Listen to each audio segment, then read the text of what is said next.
Fala, família do Agro, tudo bem com vocês? Vamos começar mais um episódio do AgriProsa Podcast. Aqui sempre tem entrevistas fantásticas com pessoas incríveis.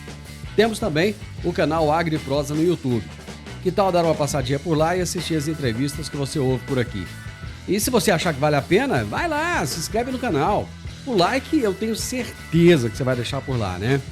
E se você conhecer alguém que possa se interessar por algum dos assuntos dos vídeos, então compartilha. Simbora então para mais um AgriProsa Podcast.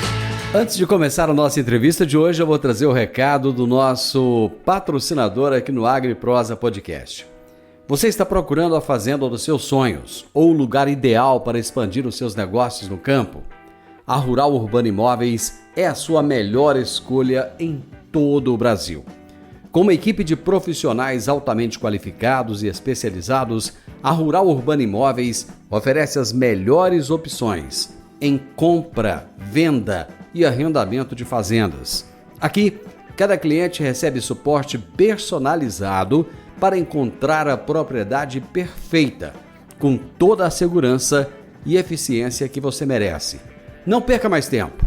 Contate hoje mesmo a Rural Urbano Imóveis pelo WhatsApp 64 992 48 27 94 e dê o primeiro passo em direção ao sucesso no agronegócio. Rural Urbano Imóveis, conectando você ao futuro do campo. O meu entrevistado de hoje é Luciano dos Santos Alegre, engenheiro agrônomo, especialista em finanças, consultor para empresas rurais em todo o Brasil, com mais de 10 anos de experiência no agronegócio. A sua trajetória abrange desde a assistência técnica até a consultoria estratégica de negócios, que atualmente desenvolve.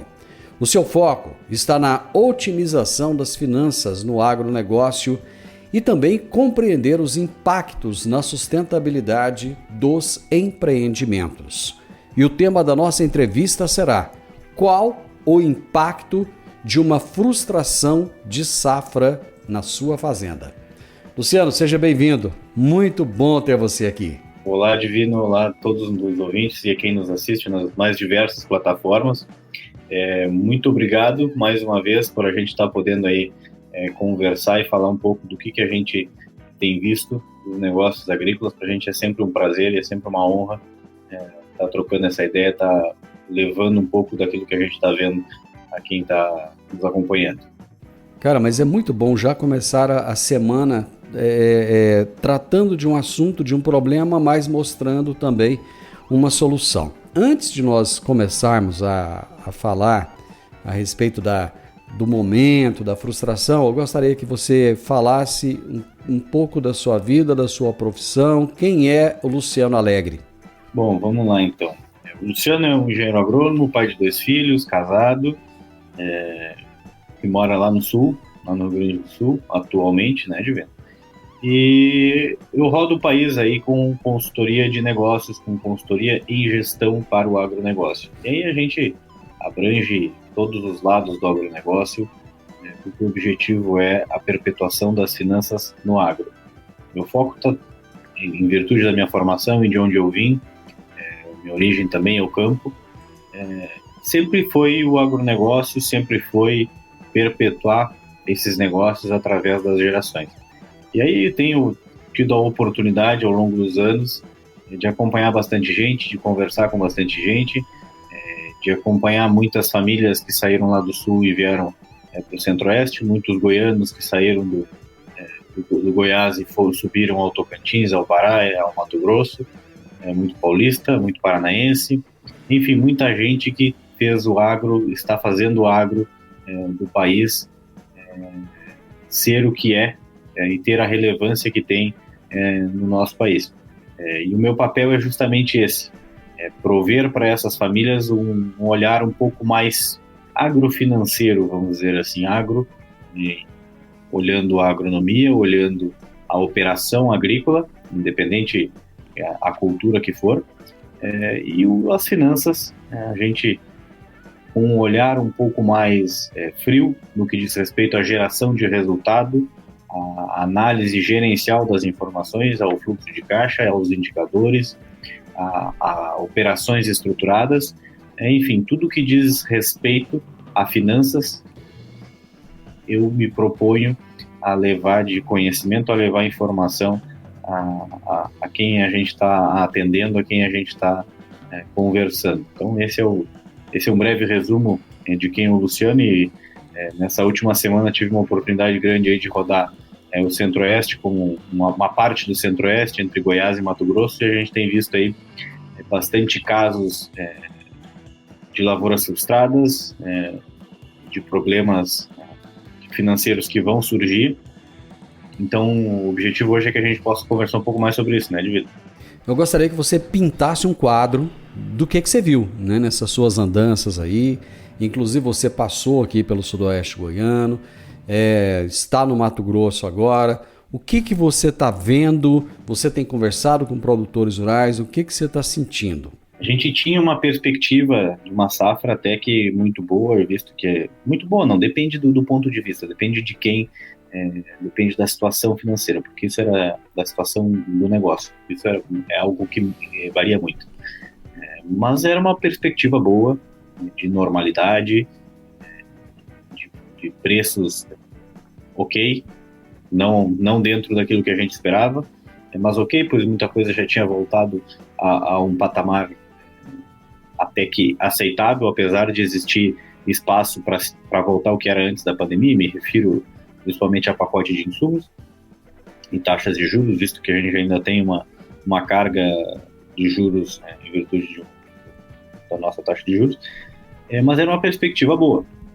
E aí a gente começa a safra e a gente tem uma seca no Centro-Oeste, impactando drasticamente muitos negócios, principalmente, não digo principalmente, mas com um grande impacto, com um impacto um pouco maior aqui no Mato Grosso, que era, historicamente, não tinha problemas similares a esse, pelo menos não na história recente. Se a gente ampliar um pouco o nosso leque de informação, talvez a gente encontrasse isso. E o que eu estou vendo de lavoura, desde o Sudoeste Goiano até aqui no Mato Grosso, é lavoura de tudo quanto é jeito. Lavoura com um estágio de desenvolvimento aceitável, um padrão produtivo aceitável, e essa lavoura, em boa parte, e eu digo que praticamente quase metade dela, é fruto de um replante. A primeira lavoura foi frustrada, morreu, e veio o replante, e agora as lavouras estão em estágio de desenvolvimento bom. As primeiras lavouras, muitas com uma produtividade de 8 sacos por hectare, uma produtividade péssima, muita avaria, as plantas que estão agora colhendo são plantas com desenvolvimento péssimo. A gente está falando de plantas com um pouco mais de talvez 2 palmos, com um entrenó muito distante, com pouca produtividade.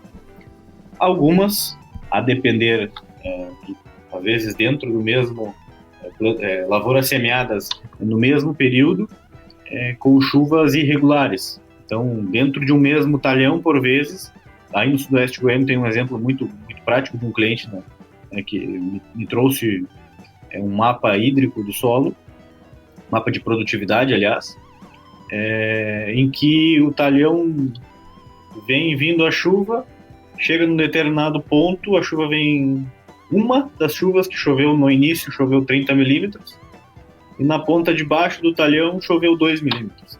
Então, ou seja, uma chuva fez uma diferença de produtividade de 45 sacos, uma produtividade ruim para a posição, para o lugar onde ele está, para uma produtividade de 22 sacos aqui embaixo. Então, ou seja, a gente cortou metade da produtividade em virtude da falta de uma chuva. Então, percebam que dentro das regiões, eu percebo que chove no vizinho, não chove aqui, ou chove num talhão, não chove no outro. Então, o efeito do El Niño esse ano no Centro-Oeste, ele foi muito pesado. No Sul, do contrário, tivemos alguns problemas, sim, lá no Sul, mas problemas que foram resolvidos de uma maneira um pouco mais rápida, visto que foram problemas de semeadura em virtude do excesso de chuva. Lembrando que o El Niño chove muito lá no sul e a chuva aqui é um pouco mais escassa.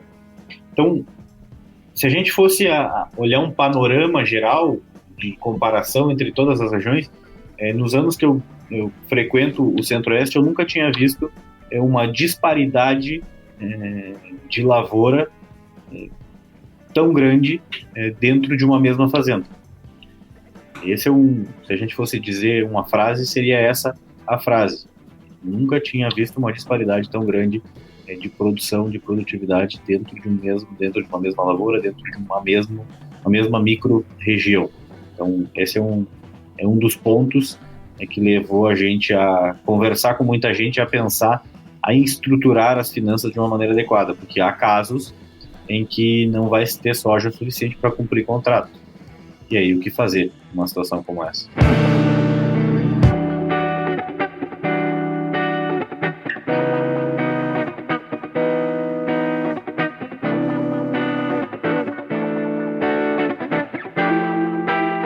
Ô Luciano, o problema está posto, né? E não foi o produtor que criou esse problema em grande parte, lógico, né? Em grande parte não. Agora ele tem que pensar justamente na questão financeira, como é que ele vai lidar com isso, né? Você falou ainda há pouco que não vai ter soja suficiente para cumprir com os compromissos. Qual é o papel das finanças no setor do agronegócio? E quanto as estratégias e as decisões podem ser embasadas nesses indicadores financeiros? Perfeito. Vamos lá. Tem uma frase que é muito impactante em muitos negócios e tem bastante... Essa frase não é minha. Eu não gosto de falar que aquilo que não é meu. Essa frase não é minha. O caixa é o rei do negócio. Pensando em o caixa é o rei do negócio, a gente tem que... Isso vai ao encontro de um indicador financeiro que a gente sempre fala, que é a liquidez. E aí me remete a uma frase de um produtor rural aí de Rio Verde, que a filha dele adora comentar com a gente. Há tempos em que a trama vale mais do que o dinheiro e há tempos que o dinheiro vale mais do que a trama. Nesse caso, a liquidez, o dinheiro, vale mais do que algumas tramas, vamos dizer assim. Isso é critério de tomada de decisão de crédito, muitas vezes, esse indicador de liquidez. Bom, mas visto que o problema está posto, vamos usar o exemplo desse cliente, que a perspectiva de safra é que vai faltar soja. Bom, a gente tem algumas alternativas para mitigar isso. Uma delas é a gente negociar com os credores, assumir o risco de uma eventual multa, o que é algo bem caro. A gente está falando aí de uma multa para não entrega de grãos pesada, o que talvez não seja o sentido. O outro é a gente tentar negociar com aqueles outros credores que também são em soja, e parte disso pode ser uma parcela de fazenda ou um arrendamento, e a gente transformar isso num recurso financeiro. Bom, isso pode ser uma alternativa, talvez tenha um impacto tributário, e a gente também tem que ficar de olho nisso. Mas a gente precisa dar uma solução para isso. A solução pode ser a mais diversa. No meu ponto de vista, chegar para o credor e dizer, olha, está todo mundo passando por esse problema, eu também estou. O que a gente em conjunto pode fazer? Isso, independente do credor, seja uma instituição financeira, seja uma revenda, ou seja o seu arrendador, ou seja a pessoa que você comprou uma fração de terra, tem que ficar claro. Afinal de contas, todo mundo está no mesmo negócio. Então, trazer um pouco mais desse olhar de, bom, eu devo, não nego, mas está aqui meu plano para te pagar. Te serve? Me serve, não me serve. Não, o que tu está me cobrando de juros é muito grande. Eu posso te pagar com milho ali na frente, então. Eu posso te pagar de uma outra forma. Então, fazer um pouco mais dessa engenharia financeira e olhar para os seus indicadores e montar esse planejamento estratégico, e esse planejamento estratégico tem que levar em consideração uma possibilidade de uma adversidade como foi esse ano, em que a gente juntou um problema climático com um problema de preços abaixo daquilo que a gente imaginava. abaixo, muitas vezes, do nosso custo de produção. Então, ter esse plano de longo e médio, de longo e curto prazo, é o que vai definir os negócios daqui para frente. Então, o que eu quero dizer com isso? Vamos olhar para os nossos indicadores, vamos olhar para o nosso demonstrativo de resultados. Ah, mas eu não tenho um demonstrativo de resultados. Bom, existe bastante gente, bastante material, bastante instituições, muitas instituições dizendo como a gente pode montar um demonstrativo de resultados, como a gente pode interpretar um demonstrativo de resultados, e muita gente disposta a ajudar, muita gente disposta a conversar, a tentar ajudar a resolver o problema. Eu não estou falando só de grãos, isso pode impactar também de uma maneira, já impactou no passado, em anos anteriores, para a produção de leite, quando o preço da soja, o preço do milho estava lá em cima, que é a matéria-prima do consumo animal, impactou no pecuarista, no confinador, ou naquele que tem um boitel. Tudo isso faz parte do jogo do agronegócio brasileiro. Então faz sentido que a gente tenha esse olhar mais financeiro, esse olhar um pouco mais frio, e isso às vezes pesa e as pessoas não querem ouvir, mas é nosso papel enquanto consultor, enquanto pessoa que está preocupada com os negócios, muitas vezes falar aquilo que o cliente não quer ouvir. Eu não posso falar só aquilo que ele quer ouvir, ele tem que ouvir aquilo que ele tem que ouvir. Então esse é o nosso papel. Então, se a gente for levar um aprendizado dessa parte da conversa, o caixa é o rei do nosso negócio. Vamos montar um planejamento de longo prazo. Esse planejamento de longo prazo, a gente tem que desdobrar ele num planejamento de curto prazo, ou seja, a próxima safra. E tudo isso a gente tem que olhar para os nossos indicadores. Nossos indicadores estão dentro do nosso demonstrativo de resultados. Qual é o meu custo por hectare? Qual é o custo do meu pacote de insumos? Qual é o meu custo para produzir um saco de soja? Qual é o meu custo para produzir 1 litro de leite? Qual é o meu custo para produzir uma arroba? Esses são os indicadores chaves para a gente poder entender as finanças do nosso negócio. E a partir daí, então, se posicionar, seja numa compra de insumos, seja numa comercialização. É óbvio que a gente sabe que o produtor rural ele é um tomador de preço. Ele é uma indústria a céu aberto, com todos os riscos, mas ele é um tomador de preço. Então a gente tem que mitigar esses riscos de uma maneira estratégica. A primeira delas é fazer um dever de casa, olhando para o nosso demonstrativo de resultados e olhando para o nosso fluxo de caixa. Ele é que vai definir como será o nosso negócio a partir daqui. Luciano, qual que é o momento do produtor fazer esse plano estratégico? Agora, na verdade, se a gente pensar na próxima safra, ele já teria que estar acontecendo. A safra que já passou, a gente tem que olhar para o passado, aprender com o que a gente... o que nos trouxe até aqui, diante dessa frustração, quais foram os cenários que a gente não desenhou, e temos muitos negócios em que a gente desenhou um cenário de frustração, ele foi, não digamos que posto de lado, mas ele foi em partes considerado, mas é possível e muito possível de não acontecer, acabou acontecendo, e algumas decisões, que a gente traz a hipótese, e quem toma a decisão é o dono deste negócio.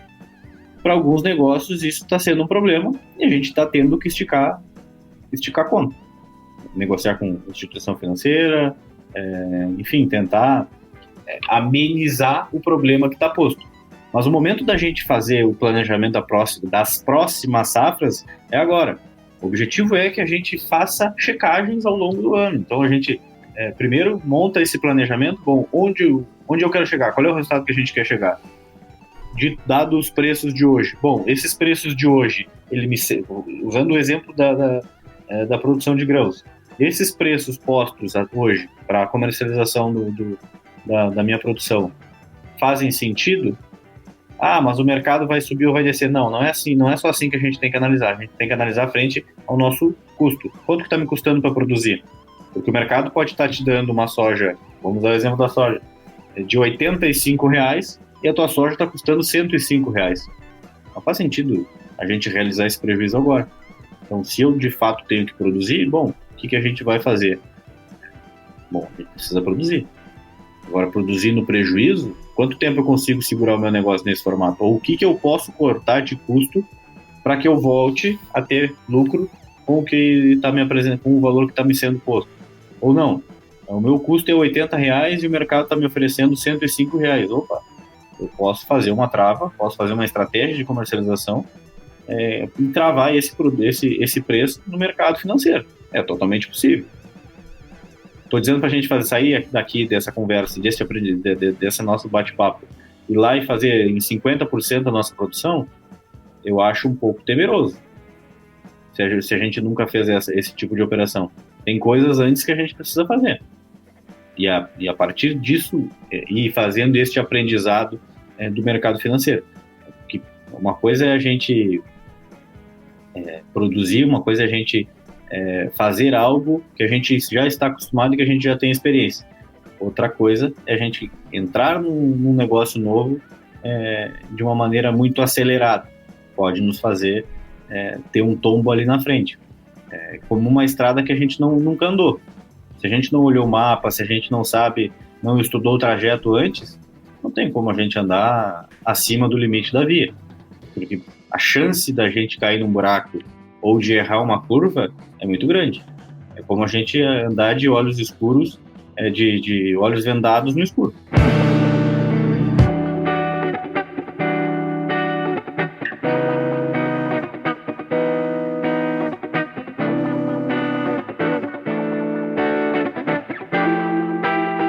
O que o produtor pode tirar de lição desse momento atual para ele não voltar a cair na mesma armadilha lá na frente? O que nos trouxe até aqui não necessariamente vai nos levar daqui para frente. Se a gente chegou até aqui com esforço, com muito trabalho, daqui para frente talvez a gente precise ser um pouco mais estratégico. E eu não vou nem entrar no quesito das novas gerações, da inteligência artificial, de todo o contexto de uma empresa rural familiar. Não vamos entrar nesse contexto porque talvez a gente estenda demais a conversa. Mas o fruto desse trabalho, de todo esse esforço de uma vida, muitas vezes, para construir um patrimônio, pode não nos levar daqui para frente. O que eu quero dizer com isso? Se a gente não olhar, de fato, financeiramente para o nosso negócio, a gente pode, sim, ter uma grande frustração. Se a gente olhar, quem joga patrimônio, ou quem faz a conta do patrimônio em cima da dívida, e não olha para a operação, uma hora vai ter que vender patrimônio para pagar dívida. Então isso é perigoso, muito perigoso. A gente, na atividade agrícola, a gente tem um ativo imobilizado muito grande que se chama terra. E a gente, por vezes, não tem liquidez. Então, olhar para a operação, o que eu me refiro à liquidez é não ter resultado suficiente, não ter fluxo de caixa suficiente para quitar os nossos compromissos. Então, olhar para a operação, olhar para o demonstrativo de resultados, e quão saudável é essa operação, é aquilo que me parece muito mais inteligente e muito mais prospectivo, pensando do ponto de vista de longevidade da atividade. Então, olhar o que a gente fez até aqui, olhar para frente e traçar cenários. Uma frustração como essa, nessa safra, com o nível de investimento que eu tenho, se acontecer de novo, eu vou conseguir suportar?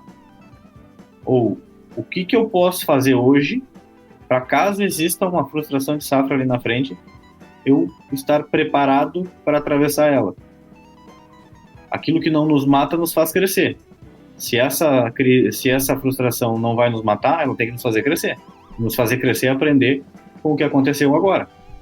Preços lá embaixo, muitos produtores vindo de uma safra em que também não travaram seus preços, porque o preço a gente tem memória curta, e o preço de comercialização das últimas duas safras na colheita sempre foram mais altos do que o contrato futuro. Então a gente ficou um pouco ressabiado disso. Lá no sul a gente usa muito o termo ressabiado, ficou meio com medo disso. Então optou por não fazer, por não comercializar. E muitos clientes que ficaram com seus grãos, e seja soja ou seja milho, disponíveis, tiveram já problemas na safra passada. Então a nossa memória é muito recente. A gente não amplia muitas vezes o leque para entender aquilo que já passou com mais tempo. É a mesma coisa que a gente jogar um dado com 6 faces. Qual é a chance, ou qual é o indicador que a gente pode ter se a gente jogar 3 vezes e cair 3 lados diferentes? A gente não conclui nada, porque a gente não tem uma série histórica. A probabilidade poderia ser de na próxima jogada cair o mesmo número que caiu nas últimas 3 vezes, ou cair 3 números diferentes. Então, quando a gente amplia essa ciência de dados, quando a gente amplia essa análise histórica, a gente aí sim pode ter uma informação que nos sirva para tomar uma decisão. De quais ferramentas o produtor pode lançar a mão para entender do seu negócio de uma ótica agrofinanceira? Vamos lá. A gente precisa entender do nosso caixa. Isso é praticamente só financeiro. Tá? A gente precisa olhar para o nosso demonstrativo de resultados. Isso é agrofinanceiro. Por que é agrofinanceiro? Porque esse demonstrativo de resultados vai nos dizer o que a nossa operação no campo está nos trazendo. Ah, mas isso também é uma ferramenta financeira de análise. Mas quando eu esmiuço esse demonstrativo de resultados por hectare, por exemplo, ou por uma unidade de medida que a gente consiga padronizar, eu consigo entender e comparar com outros negócios, comparar com uma média, por exemplo, e entender se a minha adubação está muito alta ou está muito baixa. Ou ainda, se o meu custo de mão de obra, por exemplo, ou de taxa de juros, está ok ou não. Então, eu consigo entender parte da minha operação, parte dos meus custos e o que eu posso fazer com isso lá no campo. Porque é lá onde a gente vai aplicar, onde a gente vai utilizar o agro do financeiro no dia a dia. Então, pacote de insumos, quantos sacos está me custando para eu produzir? Isso é só custo. A gente tem um rol de despesas da fazenda, em que a gente tem forma da gente dividir isso entre todas as culturas que a gente explora, seja cultura, seja pecuária, o que for. Existe maneira para isso. Então, entender a nossa estrutura de custos é o que vai nos levar daqui para frente. Porque essa estrutura de custos é o que a gente, enquanto produtor rural, a gente, enquanto agente produtor, pode modificar. No resto, o clima, a gente só observa o clima. O mercado, a gente observa o mercado, só que não adianta nada a gente observar o mercado se a gente não olhar para dentro do nosso negócio. Não vai fazer sentido nenhum. Então, olhar para o nosso negócio, olhar para as nossas finanças, olhar para o nosso demonstrativo de resultados, olhar o quanto está me custando para produzir 1 litro de leite, quanto está me custando para produzir uma arroba, quanto está me custando para produzir um saco de soja, 1 quilo de gergelim, um saco de sorgo, enfim, a cultura que for, independente, ou 1 quilo de frango, a cultura que for, ela tem condição de ser analisada nesse formato. Então, às vezes é um pouco repetitivo e chato da gente dizer para muitos clientes ou para muitas pessoas: lança a informação numa planilha, mas eu não tenho um sistema. Vamos começar do macro para o micro. Vamos começar do que mais movimenta o negócio. Se a gente focar em 20% das coisas do nosso negócio, a gente vai estar controlando 80% do nosso volume financeiro. Então, depois a gente pensa em buscar os outros 20% do financeiro, que é onde vai mais nos dar trabalho, em termos de operação. Vamos focar naquilo que é macro, naquilo que é maior, naquilo que é grande. Depois a gente pensa na evolução, por exemplo, em controle por talhão, em controle máquina a máquina. Então, porque isso também é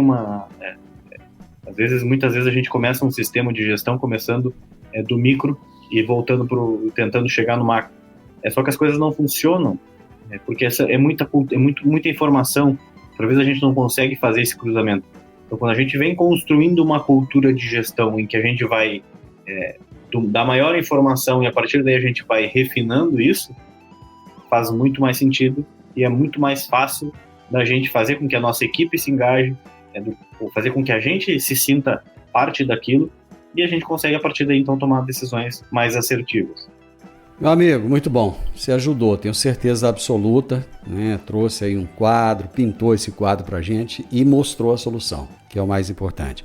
Te agradeço imensamente e fico muito orgulhoso de, a partir de agora, você fazer é parte da nossa equipe que colabora conosco semanalmente, né? Então, todas as quintas-feiras, o Luciano vai trazer dicas preciosíssimas para você, que é o nosso ouvinte, nosso espectador, no programa Morada no Campo da Rádio Morada do Sol FM. Eu fico muito feliz com isso. E vai também trazer artigos semanais no nosso portal Agro e Prosa, que, para quem não sabe, é www.agroeprosa.tv. Simples assim, agroeprosa.tv. E toda semana o Luciano vai estar lá. Meu amigo, muito obrigado, grande abraço. Só tenho a agradecer aos nossos ouvintes aí. E muito mais uma vez, Divino, obrigado pelo convite da gente estar conversando aqui, obrigado pelo convite para a gente fazer parte do programa, fazer parte do portal.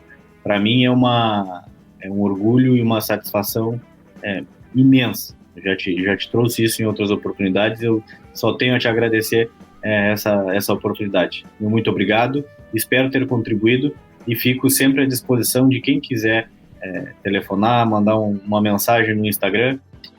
A gente está sempre à disposição para conversar. Deixa o Instagram aí para o pessoal te achar. É @Luciano Alegre. Só ele tem esse nome, gente. Fiquem à vontade de me procurar. Luciano, abraço, obrigado, viu? Tchau, tchau. Obrigadão. Até mais, tchau, tchau. Gente, eu conversei com o Luciano Alegre. Até o nome dele é diferenciado, né? Diz que o importante é a gente estar perto dos melhores, né?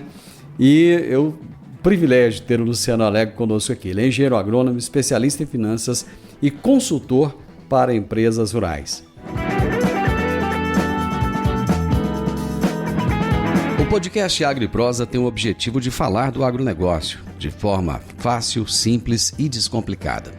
Diariamente conversamos com os maiores atores do agro e abordamos os mais diversos assuntos de interesse de produtores rurais, técnicos, pesquisadores, profissionais da área e simpatizantes do agronegócio. Se você gosta do nosso podcast, então você pode nos ajudar. É muito simples. Basta seguir-nos nas principais plataformas de streaming e também no YouTube.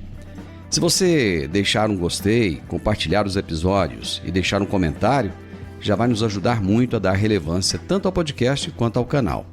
E o mais importante de tudo, nos siga para receber notificações de novos vídeos e episódios. Um grande abraço para você e até a nossa próxima prosa.